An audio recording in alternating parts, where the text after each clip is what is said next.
Question number 7 देखते हैं बच्चों। 9.1 का question number 7, exercise 9.1, question number 7। देखिए इसका मतलब क्या है। क्वेश्चन नंबर 7 में बोला जा रहा है from a point on the ground, क्या, from a point on the ground the angle of elevation of the bottom and the top of a transmission tower fixed at the top of a 20 metre high building. एक tower है, वो tower जमीन से, transmission जो tower है वो जमीन से नहीं लगा हुआ है। वो जो टावर है वो कहाँ पे लगा हुआ है, 20 मीटर की बिल्डिंग है। इस बिल्डिंग की हाइट कितनी है, 20 मीटर। और इस बिल्डिंग के ऊपर जो है ये कोई ट्रांसमिशन टावर लगा हुआ है। ट्रांसमिशन टावर लगा हुआ है, ठीक है। ये टावर, ट्रांसमिशन टावर केवल यहां से यहां तक है। मान लो इसको मैंने ए बोल दिया, तो ए से टी, ये ए टी जो आप देख रहे हो यही है ट्रांसमिशन टावर की हाइट। और ये 20 मीटर की कोई बिल्डिंग है, ए बी, मान लो ए बी कोई बिल्डिंग है 20 मीटर हाइट। आगे बोला जा रहा है the angle of elevation of the bottom and top of a transmission tower are 45 and 60 degree. तो कहां से, from a point on the ground से, मतलब ये ग्राउंड ये है ना। From a point on the ground, ये ग्राउंड है बच्चों, ये मकान बना हुआ बिल्डिंग है, तो ये बेस हुआ, ये ग्राउंड है हमारे लिए। तो बॉटम और टॉप से एंगल ऑफ एलिवेशन,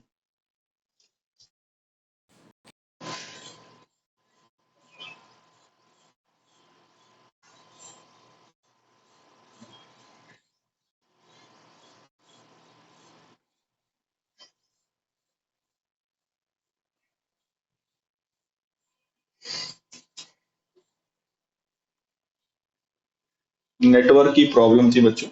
आवाज आ रही है? ओके। तो बोला क्या जा रहा है कि ट्रांसमिशन टावर की बॉटम, बॉटम से एंगल ऑफ एलिवेशन 45 है और टॉप से 60 डिग्री है। देखिए बॉटम ये है टावर का, ये एंगल ऑफ एलिवेशन बोला जा रहा है कितने डिग्री का है, 45 डिग्री का। ये 45 डिग्री का है। और टावर के टॉप का जो एंगल ऑफ एलिवेशन ग्राउंड पे बन रहा है, ये बच्चों कितने डिग्री का है, 60 डिग्री का है। यही बोला जा रहा है कि ग्राउंड से किसी 20 मीटर बिल्डिंग पर एक ट्रांसमिशन टावर लगा हुआ है, और ग्राउंड से जब उस टावर के बॉटम और टावर के टॉप को देखा जाता है, तो जब बॉटम को देखा जा रहा है तो उसमें एंगल ऑफ एलिवेशन 45 डिग्री का, और जब टावर के टॉप को देखा जा रहा है तो एंगल ऑफ एलिवेशन 60 डिग्री का है। यहां तक कोई problem? Then find the height of the tower. केवल आपको टावर यानी कि एटी की हाइट फाइंड आउट करनी है, और इसको मैंने एच मान लिया। एटी की हाइट को मैंने क्या मान लिया, एच मान लिया। बस फिगर बन गया। अब आपको यहाँ पर दो ट्राइंगल दिख रहे हैं। हाँ ये ए, हाँ, बिल्कुल बिल्कुल हो जाएगा ना। ओके, अब आइए क्वेश्चन नंबर 8 पे।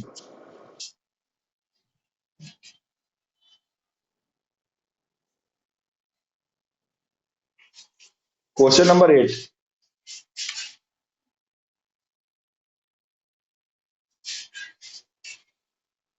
a statue 1.6 meter tall stands on the top of a pedestal। pedestal क्या होता है, कोई बताएगा? यस।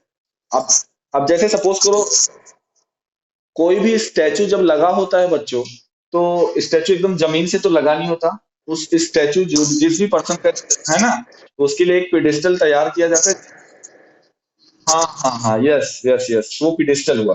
तो किसी पिडेस्टल, मान लो ये कोई पिडेस्टल है, वही उसी तरह से है जैसे अभी हम बिल्डिंग वाला कर रहे थे। बिल्डिंग के ऊपर ट्रांसमिशन टावर था, यहाँ पे बिल्डिंग ना होकर यहाँ पर पिडेस्टल है, और पिडेस्टल के ऊपर टावर यहाँ पर नहीं है, यहाँ पर पिडेस्टल के ऊपर क्या है, स्टैचू है।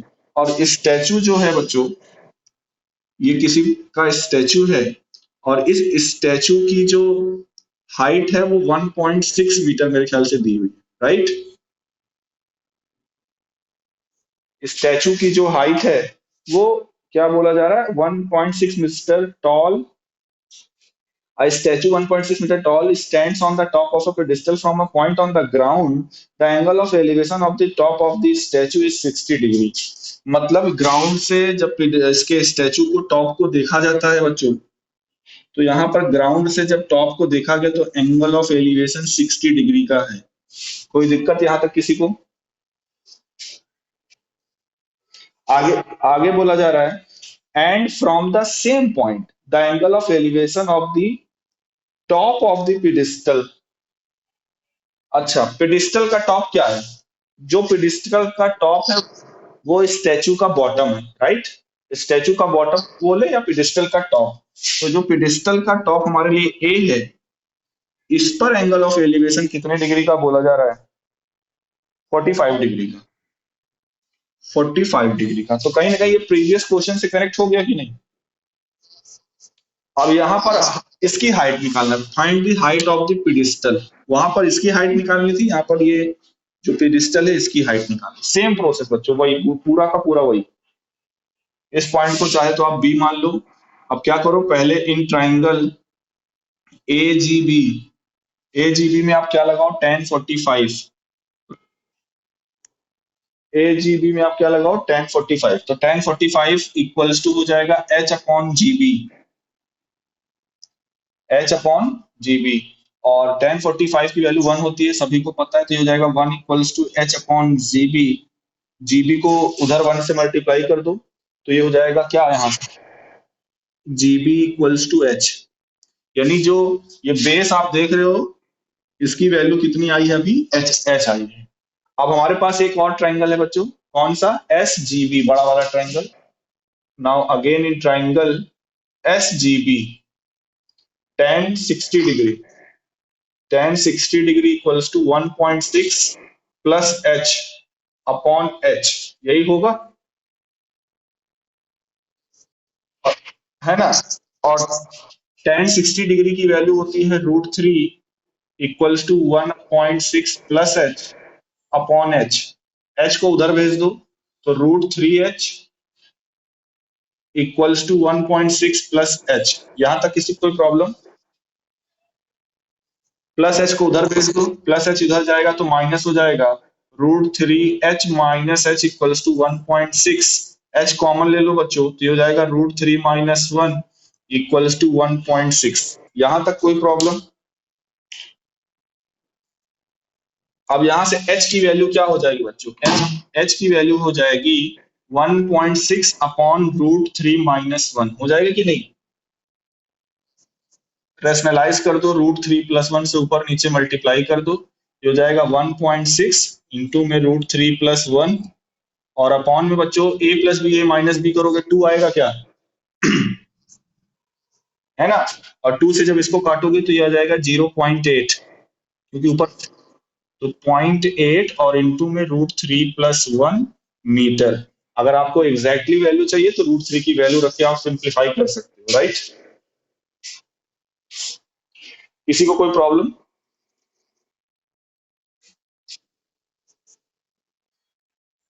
द एंगल, नाइन्थ वाला तुम बोल रहे हो, the angle of elevation of the top of a building from the foot of the tower is this angle and the foot of the building is this। हाँ बिल्कुल इसी तरह से ये भी है, नाइन्थ वाला भी।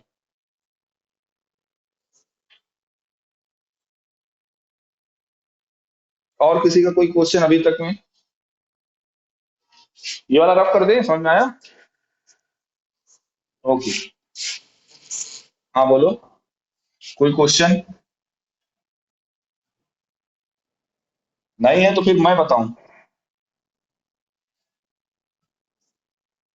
चलो, राहुल बेटा, इसका मतलब ये है कि आप लोगों ने लगाया नहीं मेरे ख्याल से।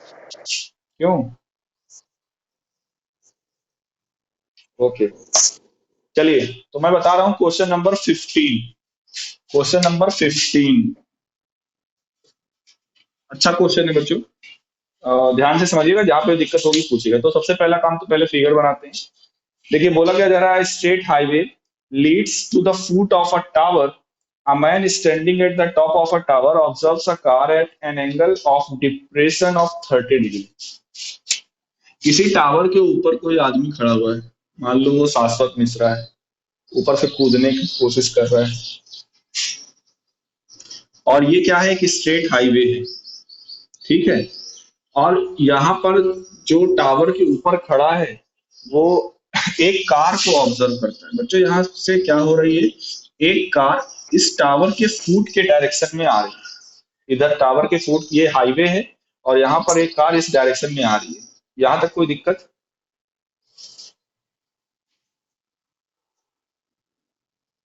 आगे बोला जा रहा है कि जब ये जो ऊपर टावर के ऊपर जो पर्सन बैठा हुआ है, यानी कि शाश्वत जो ऊपर बैठा हुआ है, जब वो कार को ऑब्जर्व करता है तो उसमें एंगल ऑफ डिप्रेशन कितने डिग्री का बन रहा है, 30 डिग्री का। तो ये यहाँ से अल्टरनेट इंटीग्रल से ये भी 30 हो जाएगा।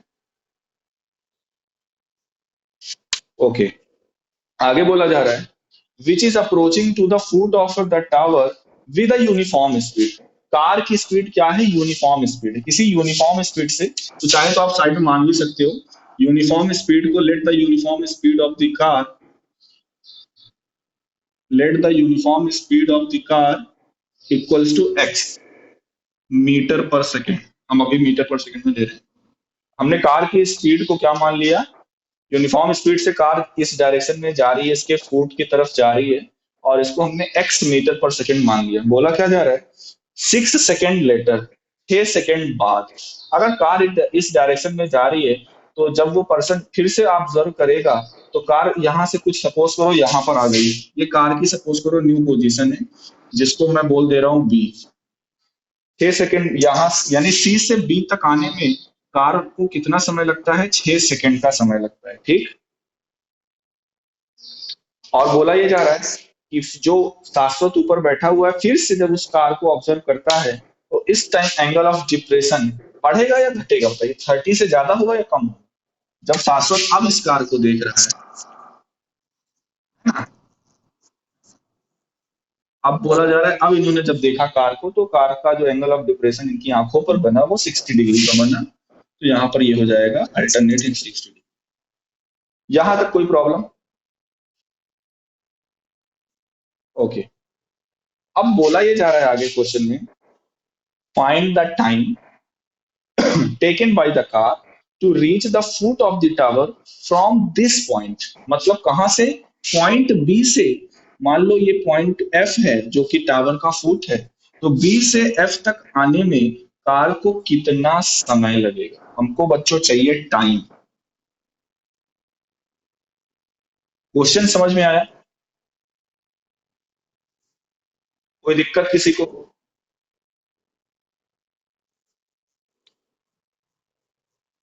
पॉइंट देखे, कार पहले यहां पर थी, जब आपने ऑब्जर्व किया तो आपकी आंखों पर एंगल ऑफ डिप्रेशन 30 डिग्री का बन रहा था। फिर 6 सेकंड बाद, क्योंकि कार इसी डायरेक्शन में यूनिफॉर्म स्पीड से चल रही थी, तो कार सी से चलकर बी तक पहुंच जाती है 6 सेकंड बाद। 6 सेकंड में कार यहाँ पर आ गई। फिर आपने कार को जब देखा तो एंगल ऑफ डिप्रेशन आपका 60 डिग्री का बन रहा है। अब पूछा यह जा रहा है कि स्पीड तो वही है, यूनिफॉर्म स्पीड से ही अगर कार चलती रहे तो कार को एफ तक, कहां से, बी से, बी से एफ तक आने में कार को कितना समय लगेगा। जिस प्रकार सी से बी तक आने में 6 सेकंड लग रहा है, क्या? नहीं, बिल्कुल कुछ नहीं, बस जितना दिया था मैंने सब आपके सामने रख दिया। बिल्कुल कुछ नहीं दिया हुआ है, जितना दिया था मैंने सबका सब सामने रख दिया है। ना टावर की, मतलब जिस पे टावर पे ये शाश्वत बैठे हुए हैं उसकी हाइट भी नहीं पता हुआ है, कुछ नहीं पता है, बस एंगल ऑफ एलिवेशन पता है और एक टाइम पता है कि 6 सेकंड में कार यहाँ से यहाँ पहुंचती है, और कार का यूनिफॉर्म स्पीड पता है। हमें चाहिए क्या, टाइम चाहिए, बी से लेकर एफ तक पहुंचने में कार को कितना समय लगेगा। और आप सभी लोग एक फॉर्मूले को बचपन से पढ़ते आ रहे होंगे, मुझे बोलने की जरूरत नहीं है।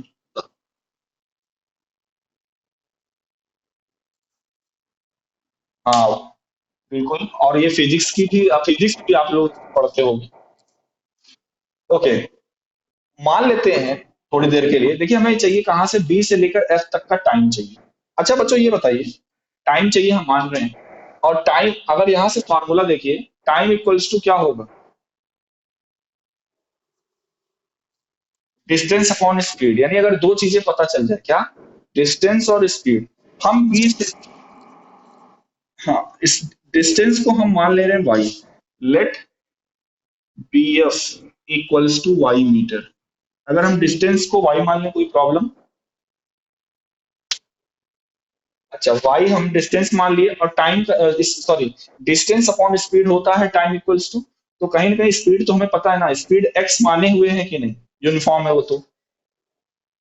यानी यानी कि जो हमारा टाइम होगा वो y बाई एक्स सेकेंड होगा कि नहीं बच्चों? है ना, डिस्टेंस है y और स्पीड है x। ओके। अब आप लोग ये बताइए, सी से लेकर बी तक पहुंचने में कार को कितना समय लग रहा है? 6 सेकेंड लग रहा है। अब मैं आप ही लोगों से पूछना चाहता हूं, what is the distance C B, distance cover by the car from reaching to the point C to the point B, point C से बी तक। Yes, distance. क्योंकि यहां से भी देखिए, डिस्टेंस इक्वल्स टू फॉर्मूला क्या निकलता है, स्पीड इंटू टाइम। टाइम है 6 सेकेंड और स्पीड है एक्स, तो ये 6x मीटर हो जाएगा कि नहीं बच्चों? सीबी की जो डिस्टेंस है वो 6x हो जाएगी। यहां तक कोई दिक्कत? अच्छा, टावर की, इसकी ये जिस पे टावर पे खड़े हुए हैं, यहाँ पर मान लो ये ए है, और इसकी हाइट को चाहे तो एच मान लो या पड़ा रहने में कोई दिक्कत नहीं है।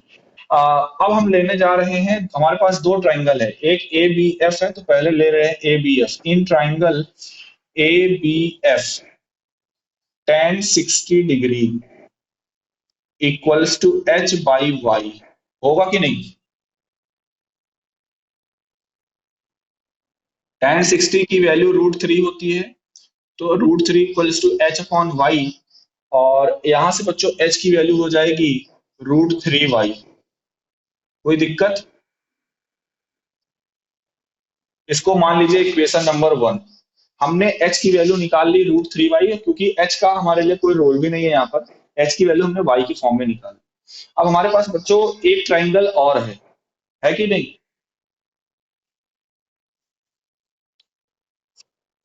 कौन सा? और ए सी एफ, यस। तो in triangle A C F, tan 30 degree equals to, tan 30 degree equals to क्या होगा, एच अपॉन 6x+y, होगा क्या?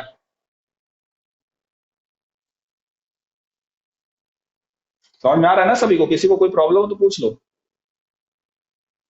ओके। tan 30 डिग्री की वैल्यू होती है 1/√3 इक्वल्स टू, ये क्या है, h/6x+y। कोई दिक्कत? कर दीजिए क्रॉस मल्टीप्लाई, तो ये हो जाएगा 6x+y इक्वल्स टू √3h, हो जाएगा। और h की वैल्यू हमने इक्वेशन नंबर 1 में क्या निकाली थी, √3। तो यहां पर आप इक्वेशन नंबर 1 का यूज करिए, तो 6x+y इक्वल्स टू √3, और h की जगह पे हम क्या रखने जा रहे हैं, √3y बाई इक्वेशन 1, 1 का यूज करके, बाई इक्वेशन 1। यहाँ पे हमने क्या लिखा, यूजिंग इक्वेशन 1। ये समझ में आया सभी को यहाँ तक? ओके। तो आगे देखिए, तो ये बच्चों क्या हो जाएगा, 6x+y इक्वल्स टू √3 इंटू √3, 3 हो जाएगा, 3y हो जाएगा। तो ये हो जाएगा 6x इक्वल्स टू, वाई को इधर भेज दो, 3y में से y माइनस हो जाएगा, आ जाएगा 2y। तो यहाँ से y की वैल्यू क्या है, y की वैल्यू क्या आ गई, 3x। अब फिर से वापस रिकॉल करिए, मैंने स्टार्टिंग में ही क्या बताया था, टाइम हमें निकालना था बी से एफ तक पहुंचने के लिए, और टाइम इक्वल्स टू हमने बोला था, है ना? तो ये टाइम इक्वल्स टू क्या हो जाएगा, वाई की वैल्यू है 3x, और अपॉन में क्या था, एक्स, एक्स से एक्स कट जाएगा, टी की वैल्यू क्या आ जाएगी, 3 सेकेंड। आंसर क्या हो जाएगा, 3 सेकेंड, 3 सेकेंड। आया समझ में कि नहीं?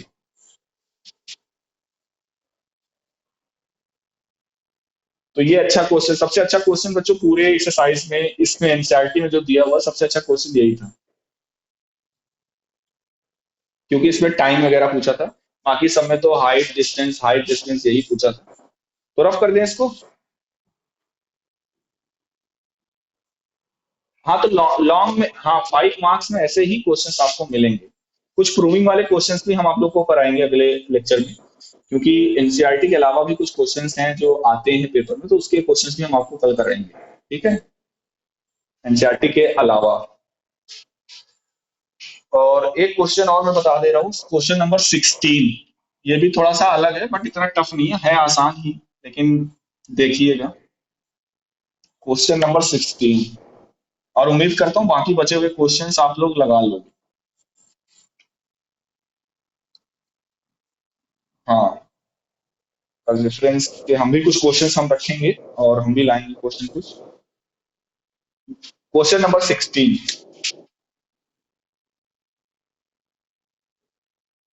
क्या है, देखिए बच्चों question. The angle of elevation of the top of a tower from 2 points at a distance of 4 metre and 9 metre from the base. अच्छा, ये मान लो बेस हो गया, बेस से आगे 2 पॉइंट है, मान लो ये सी है, ये मान लो डी है। बेस से पहले पॉइंट की डिस्टेंस है 4 मीटर, और बेस से ही दूसरे पॉइंट की डिस्टेंस बच्चों कितना है, 9 मीटर। ध्यान देना, ये 9 मीटर बेस से है, सीडी में समझ लीजिए। यहां तक कोई दिक्कत किसी को? ओके, क्या बोला जा रहा है, the angle of elevation of the top of a tower from the 2 points at a distance of 4 metre and 9 metre from the base of the tower and in the same line, straight line with it are complementary. बोला ये जा रहा है, ये जो angle of elevation है, एक इस पॉइंट पर और एक इस पॉइंट, ये दोनों एंगल आपस में कैसे हैं, कॉम्प्लीमेंट्री। अच्छा, जब दो एंगल कॉम्प्लीमेंट्री होते हैं बच्चों, तो क्या होता है, कोई बताए? यस, तो अगर बच्चों मैंने एक को मान लिया थीटा, तो ये 90 माइनस थीटा हो जाएगा कि नहीं? तो जैसे इन दोनों को आप प्लस करोगे 90 आ जाएगा, राइट? तो यहाँ पर बोला जा रहा है कि ये दोनों एंगल आपस में क्या है, कॉम्प्लीमेंट्री है। सी पर जो एंगल बन रहा है, डी पे जो एंगल बन रहा है, ये क्या है, आपस में कॉम्प्लीमेंट्री। तो prove that the height of the tower is 6 metre. हमें प्रूव करना है कि जो टावर की हाइट है, हाइट ऑफ द टावर, ये क्या प्रूव करना है, या यूं कहें हमें आंसर निकालना है। इस टावर की जो हाइट है, मान लो एच है, मान रहे हैं इसको, हमें एच इक्वल्स टू 6 लाना है। एच इक्वल्स टू क्या लाना है, 6 लाना है। तो देखिए करेंगे कैसे, दो ट्राइंगल है यहाँ पर। पहले हम लेंगे triangle A C B. In triangle A C B, tan theta, tan theta equals to H by 4, होगा कि नहीं? इसको आप क्या करिए, ऐसे लिखा रहने दीजिए, इक्वेशन 1 मान लीजिए। अब आइए दूसरे ट्राइंगल में, in triangle A D B, A D B, दूसरे ट्राइंगल में tan 90 minus theta equals to H, और बेस हो जाएगा 9। यहां तक कोई दिक्कत? और टेन 90 माइनस थीटा, बिल्कुल आप लोगों ने सही कहा, ये तो सर कॉट हो जाएगा। तो यदि cot theta equals to H by 9, इसको इक्वेशन नंबर 2 मान लीजिए। कोई दिक्कत? अब करिए क्या बच्चों, इक्वेशन नंबर 1 और इक्वेशन नंबर 2 को आपस में मल्टीप्लाई करिए। क्या करिए, मल्टीप्लाई करिए। तो जब एलएचएस को मल्टीप्लाई करेंगे तो होगा tan theta into cot theta, और आरएचएस को जब मल्टीप्लाई करेंगे तो एच स्क्वायर अपॉन 36 आएगा कि नहीं? और टेन थीटा कॉट थीटा की वैल्यू 1 होती है, तो 1 equals to H square upon 36 आया। तो जब क्रॉस मल्टीप्लाई करोगे तो एच स्क्वायर इक्वल्स टू 36, और H equals to plus minus 6, ये आएगा कि नहीं बच्चों? या फिर इसको हम लिख सकते हैं, और H equals to 6 metre. Minus sign नहीं लेंगे, क्यों नहीं लेंगे, क्योंकि ये हाइट है। हाइट भी एक प्रकार की डिस्टेंस ही होती है, और डिस्टेंस कभी नेगेटिव में होती नहीं है, जिस वजह से माइनस साइन से कोई मतलब नहीं रहेगा हमारे लिए। तो एच की वैल्यू 6 मीटर आ गई, प्रूफ हो गया। ठीक।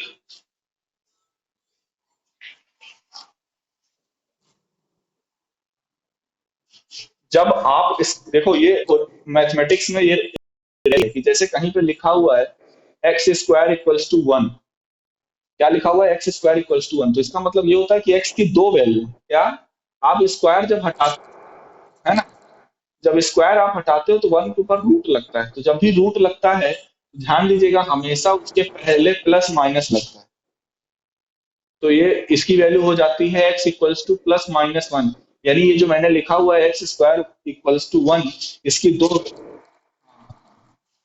जी, जैसे जैसे ये लिखा हुआ है X square equals to one, और ये मैंने आपको ऑलरेडी नाइन में बताया हुआ है कि किसी भी पॉलिनोमियल या इक्वेशन जितने डिग्री का होता है उसके उतने ही रूट्स होते हैं, तो यहाँ पर दो डिग्री का ये है तो इसको ऐसे भी लिख सकते हो X square minus one equals to zero, और आप लोगों को पता है इसको हम ऐसे भी लिख सकते हैं X plus one, X minus one equals to zero, लिख सकते हैं कि नहीं।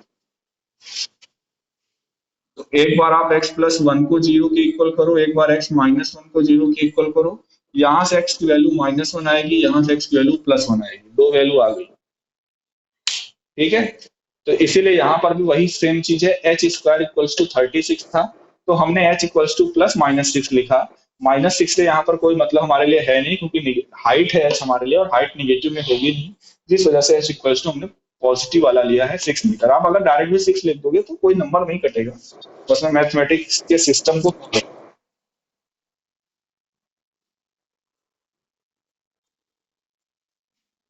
कौन सा, एक सेकंड पूरा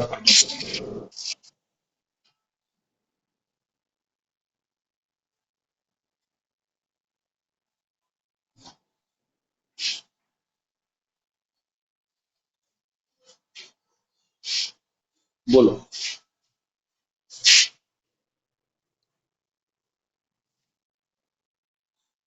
from the top of the tower h metre high, ठीक है, angle of depression of beta is greater than, ये बिल्कुल उसी तरीके से है जैसे अभी लास्ट वाला हम कर रहे थे, ये बीटा मान लो, beta is greater than alpha, फिर से जरा क्वेश्चन को पढ़ो।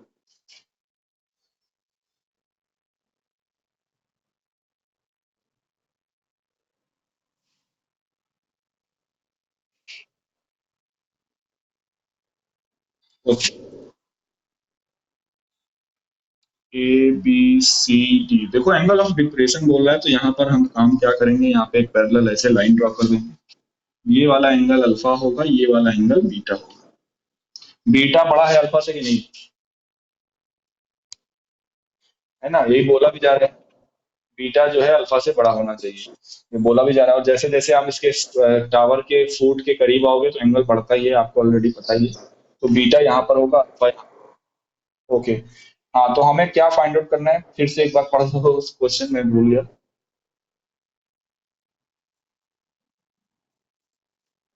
यानी बी डी, हमें ये डिस्टेंस फाइंड आउट करना है, अल्फा और बीटा के बारे में कॉम्प्लीमेंट्री दिया हुआ है क्या,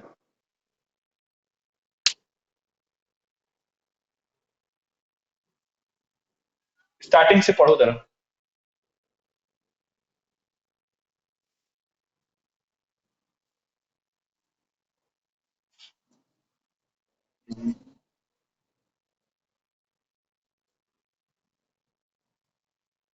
ओके, तो ध्यान दीजिएगा यहाँ पर जो हमारे लिए जो टर्म गिवन है आंसर उसी में आना चाहिए, हमें क्वेश्चन में जो बोला जा रहा है एच भी क्वेश्चन में बोला गया है, अल्फा भी क्वेश्चन में बोला गया और बीटा भी क्वेश्चन में बोला गया, यानी जो हमारा आंसर आएगा उसमें एच अल्फा और बीटा के अलावा और कोई चीज नहीं आनी चाहिए।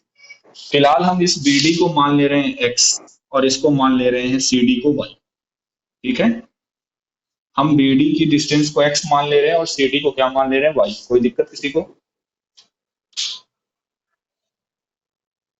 अब हमारे पास दो ट्राइंगल हैं, पहले हम छोटा वाला ट्राइंगल ले रहे हैं, in triangle A D C, in triangle A D C, इसमें लगाएंगे टेन बीटा, तो tan beta equals to H upon Y, हो जाएगा, हो जाएगा। या फिर यहां से ये भी लिख सकते हैं y equals to H upon tan beta. लिख सकते हैं क्या? हमने y को इधर भेज दिया, टेन बीटा को इधर। इसको एक और चीज लिख सकते हैं क्या? y इक्वल्स टू एच और अपॉन में टेन बीटा, अगर मैं ऐसे लिख दूं इसको एच कॉट बीटा, और इसको equation one. Yes, one by ten है तो ऊपर जाके कॉट हो जाएगा। तो y की वैल्यू क्या आ गई? H cot beta. किसी को कोई प्रॉब्लम? ओके। अब बड़ा वाला ट्राइंगल लेते हैं, दूसरा वाला क्या है? एबीसी। In triangle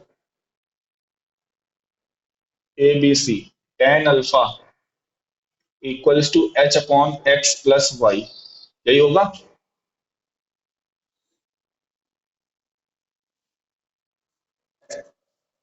okay.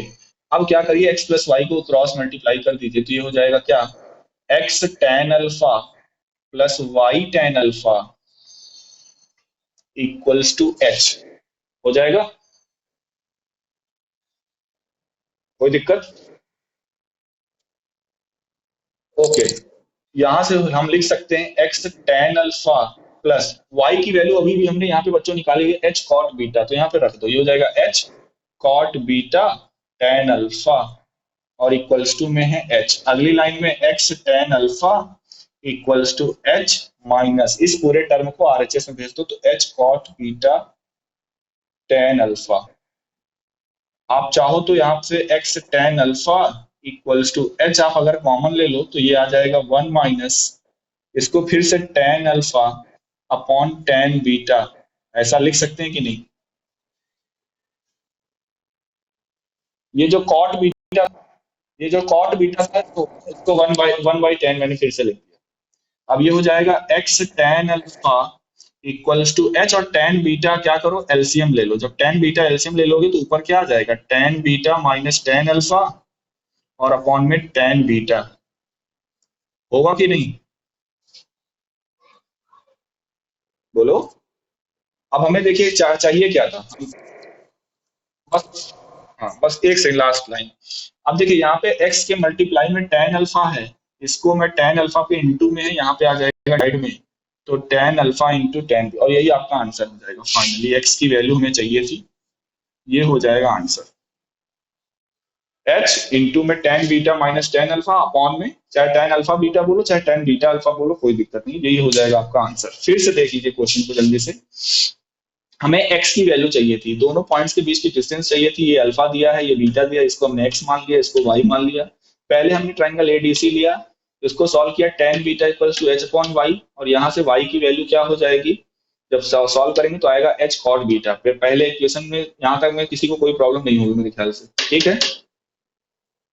दूसरे ट्राइंगल में आएंगे, tan alpha equals to H upon X plus Y. X plus Y क्यों ले रहे? क्योंकि बेस यहाँ पर बीसी है, और बीसी होगा एक्स प्लस वाई, तो परपेंडिकुलर अपॉन बेस होता है टेन, तो H upon X plus Y. फिर हमने क्या किया? क्रॉस मल्टीप्लाई किया, तो टेन अल्फा का एक्स में भी मल्टीप्लाई होगा, वाई में भी, तो ये हो जाएगा X tan alpha Y tan alpha equals to H. यहाँ तक कोई प्रॉब्लम? अब क्या करेंगे, y की वैल्यू ऑलरेडी हमने इस इक्वेशन वन में निकाली हुई है, तो y की वैल्यू रख देंगे एच कॉट बीटा, ये हो जाएगा H cot beta tan alpha equals to H. इस सेकेंड टर्म को अगले टर्म में हमने अगले स्टेप में क्या किया? आरएचएस में भेज दिया, तो ये प्लस में उधर जाएगा तो माइनस में हो जाएगा, कोई दिक्कत यहाँ तक? फिर हमने h कॉमन ले लिया, जब h कॉमन ले लोगे तो पहले टर्म में बचेगा वन, और यहाँ से h बाहर ही आ गया, कॉट बीटा को मैंने फिर से वन अपॉन टेन लिख दिया, तो ये हो जाएगा ten alpha upon tan beta. यहाँ तक कोई प्रॉब्लम? अब फिर क्या किया, टेन बीटा हमने एलसीएम ले लिया, जब टेन बीटा एलसीएम ले लिया तो न्यूमरेटर में क्या आ जाएगा? Ten beta minus tan alpha आएगा कि नहीं न्यूमरेटर में, और अपॉन में रहेगा टेन बीटा। और फिर हमने क्या किया, जो इंटू में टेन अल्फा था इसको भी हमने इधर भेज दिया, तो ये टेन अल्फा यहाँ पे आ गया, तो x equals to H tan beta minus tan alpha upon tan beta into tan alpha, ठीक है। इसी तरह के प्रूविंग वाले क्वेश्चंस आपको हाइट एंड डिस्टेंस पे पकड़ने हैं और पूछे भी जाते हैं। प्रूविंग वाले जैसे यहाँ पे देखो, कोई पर्टिकुलर वैल्यू नहीं पता थी, हाइट डिस्टेंस कुछ पता नहीं थी, प्रूव जो करना था वो कहीं ना कहीं हमको जो कॉन्स्टेंट्स दिए हुए थे उनके रेस्पेक्ट में हमें प्रूव करना था। तो ऐसे ही क्वेश्चंस पे आपको प्रैक्टिस करनी है बोर्ड के लिए, ठीक है। हाँ, वैसे क्वेश्चन मैक्सिमम ऐसे क्वेश्चन ही पूछे जाते हैं। 60-70% चांसेस उसी के। तो फिलहाल समझ में आया सभी को? नहीं भी आया होगा तो यूट्यूब पे अभी चला जाएगा, तो आप लोग आराम से इसको देख लीजिएगा 2-3 बार। डाउट होगा तो फिर से कल पूछ लीजिएगा। ठीक है।